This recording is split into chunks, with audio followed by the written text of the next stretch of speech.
Every city has scars. Every battlefield leaves ghosts. But what if the monster you're fighting is you? Kafka Hibino isn't your typical anime protagonist. He's not gifted. He's not prodigious. He's not young. He's broken, tired, dismissed, and yet he becomes Japan's greatest. Weapon against extinction, Kafka didn't start as a hero. He started as a janitor, working in the Kaiju Defense Cleanup Squad, scraping remnants of monsters off destroyed cities while watching. His childhood dream slipped further away. He once swore to protect humanity, to stand alongside Mina Ashiro, his childhood friend and Defense Force prodigy. But life broke his promise. Rejected from the Defense Force multiple times, Kafka accepted a life of failure, until a parasite changed everything during a cleanup mission gone wrong. Kafka is attacked by a rogue kaiju parasite, not just any kaiju, but something engineered to override human biology. When it burrows inside him, Kafka transforms, but not into a monster that destroys Tokyo, into something different. A hybrid. A sentient kaiju. Powerful. It's unhinged, but still somehow Kafka. He doesn't lose control. He doesn't lose self-awareness. Instead, he gains something terrifying. The strength.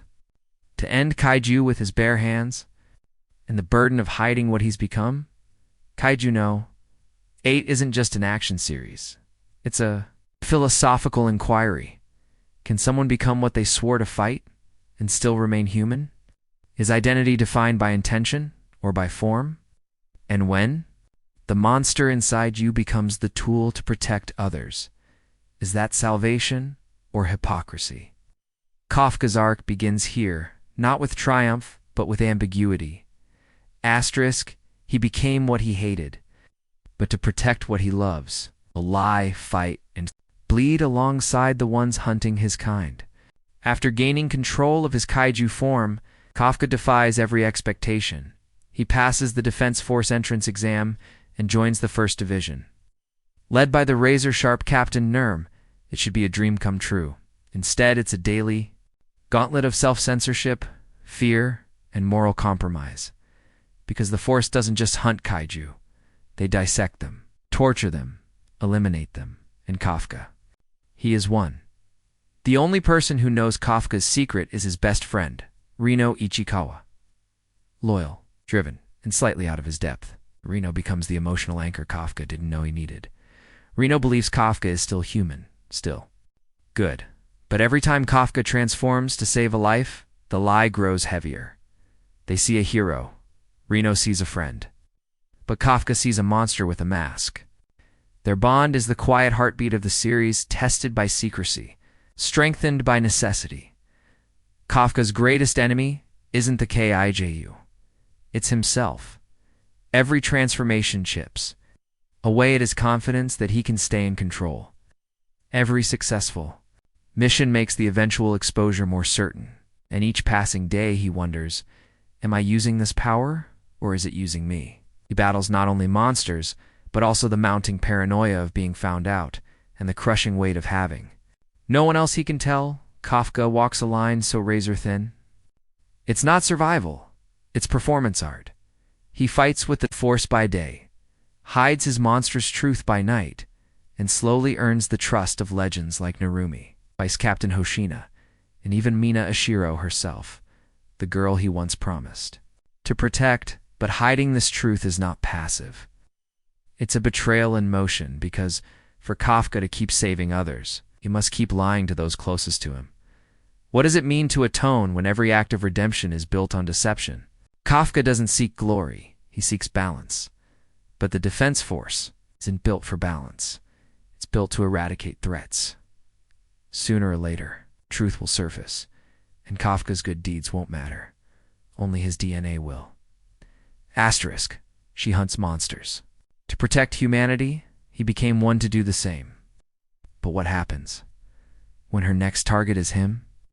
Mina isn't just the Defense Force's rising star. She's a symbol of duty untainted by compromise. Cold precision. Tactical brilliance. Unshakable composure. But beneath that steel exterior lies a girl Kafka knew before the uniforms. Before the monsters, for the weight of command. Back when dreams meant something. Back when they dreamed together. Mina doesn't know Kafka's secret, but she knows something's changed. He's stronger, bolder, reckless, even. Her instincts tell her to investigate, but her heart hesitates. Mina's loyalty to Kafka is buried under years of suppressed emotion and an unrelenting drive. To protect humanity, she's not blind. She's conflicted if he's hiding something. Why does it still feel like he's protecting me? During a brutal kaiju siege in Sapporo, Kafka saves Mina's squad with inhuman strength to precise. It's too fast, too oft to be ignored. Mina begins to question everything, and Kafka, he's forced to make a decision. Reveal himself to protect her, or risk her discovering the truth on her own as a soldier. Not a friend, Mina represents what Kafka could have been if life hadn't twisted his path. She's his moral anchor. His compass. It's a reminder that humanity is worth saving without becoming a monster. Every time Kafka transforms, he risks severing the final connection to who he was, the boy Mina believed in, and every time Mina leads a mission unaware of Kafka's truth, the tragedy deepens because someday her finger might be on the trigger pointed at him. Mina and Kafka aren't star-crossed. Lovers in a traditional sense, they're soul-bound by shared history, but ripped apart by ideology and biology. Their dynamic explores love without understanding duty. Versus emotional truth, how identity shapes relationships. Even when love persists, their collision course is inevitable. And when it happens, there won't be a villain. Only heartbreak. You can fool a system. You can fool a friend. But how do you fool a genius trained to sniff out threats, even when they wear a smile? Captain Gen Narumi isn't just a leader. He's a data-fueled prodigy with tactical foresight that borders on clairvoyance. His visor records and analyzes real-time combat metrics. His instincts fill in gaps that technology can't. And his mind? It dissects inconsistencies like surgical steel. To Kafka, Narumi is both mentor and existential threat. Because if anyone's going to figure out what Kafka is, it's him. Narumi respects Kafka's grit, ingenuity, and his ability to make judgment calls under pressure. But respect doesn't equal trust. Narumi starts noticing strange recovery times, burst patterns that match recorded kaiju traits, and an uncanny ability to predict kaiju movements. Something doesn't add up. He's either hiding experience or hiding biology. The conflict between Narumi and Kafka isn't open. It's psychological warfare. Narumi sets traps. He assigns Kafka missions with unpredictable kaiju variants. Observing reactions under stress, Kafka adapts too, while in every success deepens the suspicion. Because Kafka isn't breaking. He's evolving, and evolution is that fast. Isn't human. Despite the growing tension, Kafka admires Narumi's brilliance, his leadership, his clarity, even his cold honesty. But admiration won't stop Narumi from pulling the trigger. If he confirms Kafka's identity. Kafka knows this, and yet he stays. Because as long as Narumi doesn't act, Kafka can keep protecting the squad. And Mina, it's a gamble, one that hinges on Narumi's indecision this section explores. The nature of suspicion when proof lags behind instinct, how intellect and emotion clash in positions of authority, the tragedy of being hunted by someone. You respect Kafka isn't afraid of being killed. He's afraid of being correctly understood, because then, not even his sacrifices will protect him. You can hide from the world. You can lie to your friends. But what do you do when the monster hunting you was made to become you? No, 9 isn't just smart. He's strategic, analytical, obsessive. No, 9 doesn't destroy cities blindly. He infiltrates systems, mimics officers, corrupts biology. He's the evolution of war incarnate, and Kafka, he's kaiju. No, 9's proof that the human genome can be overridden. That humanity can be rewritten. Kafka is the accident that worked. No, 9 wants him back. Not to kill, to study, to replicate, to enslave. No, 9 sees kaiju not as destroyers, but liberators. He believes humans cling to order. Kaiju embrace nature. Chaos, adaptation, rebirth through conflict. To him, Kafka is a bridge, not a hero, a vessel. Why fight the monster you've become when you were meant to evolve? This is more than a physical war. It's a war for Kafka's soul. Kafka's power is terrifying, but it's chosen power, tempered by morality. Self-control. No. Nine's evolution is forced, synthetic, cruel, and as no. Nine begins infecting civilians. Merging corpses into grotesque new forms, Kafka is faced with an impossible dilemma. To stop Nine. Kafka must go deeper into his kaiju self than ever before, and he might not come back. Kaiju. No. Nine's arc explores corruption disguised as progress nature, versus design how villains rationalize terror through ideologic Kafka. This victory won't be when he defeats Nine, it'll be when he proves that being part monster doesn't make you one, and that power, when grounded in compassion, doesn't need to be feared. A monster in human form, a soldier in kaiju skin. When truth explodes, only one question remains. Will they see him, or only what he's become? It doesn't happen gently. It's violent, messy, and public. Mid-battle against a Category 6 kaiju, Kafka is overwhelmed. His defense force squad cornered, civilians trapped. There's no time. He transforms, not quietly. It's not in the shadows.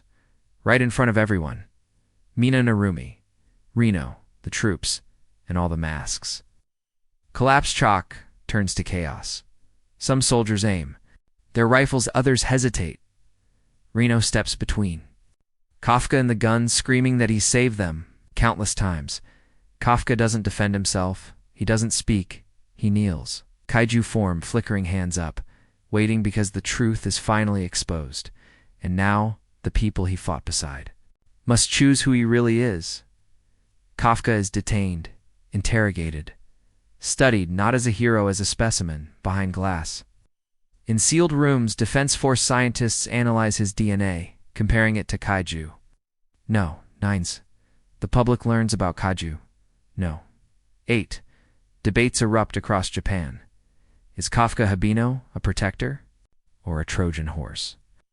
Even the higher-ups in the Defense Force are split.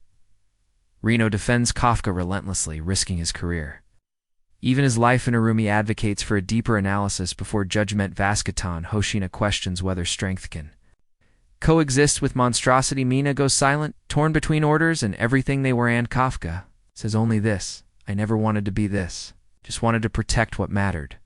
The price of being honest, to lay a line between danger and devotion, how people redefine loyalty when faced with unimaginable truth. Kafka isn't just reckoning with being Kaiju No. 8. He's reckoning with being Kafka Hibino, flawed, scared, desperate to matter, and the world must now decide. Does that truth earn forgiveness or fear? He didn't wear a cape. He wore scars. He wasn't pure, but he was enough, and that changed everything. Kafka Hibino's reveal detonated more than just headlines. It fractured institutional norms. It challenged decades of policy, and it opened a door humanity didn't even know existed. One where kaiju and human weren't binaries, but a spectrum. With Kafka surviving containment and continuing missions under heavy surveillance, the world starts asking, what if monsters can be protectors too? Kafka's story becomes a case study, not just in combat but in ethics. His ability to maintain empathy, morality, restraint while wielding destructive power forces, a reevaluation of what heroism looks like in an age of bio-threats. It's no longer about bloodlines, metals, or genetic purity. It's about choice, sacrifice, intent. Kafka becomes the blueprint not for weapons, but for guardians. Though fear lingers, softens. People remember the kaiju attacks he thwarted, the families he saved, the lives preserved because he transformed when others couldn't. And slowly, Kaiju No. 8 becomes not a warning, but a symbol of power used wisely, of duality embraced, of a broken man who chose to stand. When most would run, Kafka's legacy forces humanity to confront uncomfortable truths. Are we more than our biology? Can power coexist with compassion? Do monsters exist outside or inside? Through Kafka's arc, Kaiju No, 8 reframes the debate from survival to identity and opens space for new thought. Monsters are born in darkness. Heroes are forged in it. Asterisk, they made him a weapon. He chose to be a shield, and now, with nothing left to lose, the monster they feared becomes the savior they never expected. Kaiju No 9 evolves again, bigger, smarter, near divine. Cities crumble, defense forces fail, and hope, it dies fast. The only thing left between humanity and extinction. Is Kafka Hibino? Not the soldier? Not the secret? Not even the man? Just the kaiju, and he knows it. Kafka doesn't hold back. He shatters buildings, rips through biomechanical horrors. His kaiju side pushes past previous limits, glowing veins of energy, neural fusion. He's fighting as something more than human, but still fighting for humanity, and that distinction. It's everything. Kafka's body begins to break. Cells overheat. Heart destabilizes. Scientists warn he won't survive another transformation. But he doesn't care, because dying while saving is better than surviving while hiding. He's not doing this to be remembered. He's doing it to be understood. Kafka destroys No 9, not with raw power, but strategic sacrifice. He fuses his kaiju core with No 9's nucleus. It's destabilizing them both. The explosion doesn't just end. No 9. It sterilizes the genetic threat forever, but Kafka vanishes. No remains. No glory, just aftermath. Kafka smiling faintly in the blast, whispering, "Tell her. I kept the promise." Mina collapsing at the command center, Silent Trino kneeling in the rubble, fist clenched. Surrounded by civilians alive because of Kafka's body is never found. Some say he fused into the kaiju stream, guiding it toward extinction. Others say he survived, watching from afar, letting humanity heal without his shadow. But his legacy is clear. Protocols are rewritten Kai. Research becomes ethically grounded. Hybrid units or cautiously approved children grow up knowing that monsters can save, not just destroy. In Kafka, it becomes a story, a myth, a reminder. Asterisk. Before he was a monster, he was a man. Before he was a man, he was a janitor. And before he saved the world, he simply wanted to keep it clean. Started with a mop, not a gun, not armor, not ambition, just a sense of responsibility. Kafka Hibino wasn't chasing glory. He wasn't born for war. He just wanted to help, quietly, thanklessly. Behind the scenes, even when he was overlooked, even when he was mocked, even when the world needed heroes. And he wasn't one of them. Kafka didn't choose to become a kaiju. He chose not to run. That's the part people forget. His transformation wasn't a gift. It was a curse. But he bore it like he bore every mess he'd ever cleaned up, with grit, humility, and a stubborn refusal to quit. That choice. That's what saved them. Not the power, not the fight, just the choice. There's no statue of Kafka, no medals, no parade. But there's a protocol named after him, the Hibino Doctrine. It states that power must serve purpose, identity must not hinder. Duty sacrifice is valid only when freely chosen. His legacy is found not in grand memorials, but in daily actions, in how teams treat each other. It's in how officers support recruits. It's in how hybrids are seen as teammates. Not threats. Kafka didn't leave behind a monument. He left behind a mindset. Night, a rooftop. Mina stands alone. She places a single flower by a broken piece of Kafka's old mop handle. A gust of wind stirs. She turns. It's tears in her eyes, not just of sadness, but of peace. Not threatening, just watching. Still here, still protecting. Still Kafka.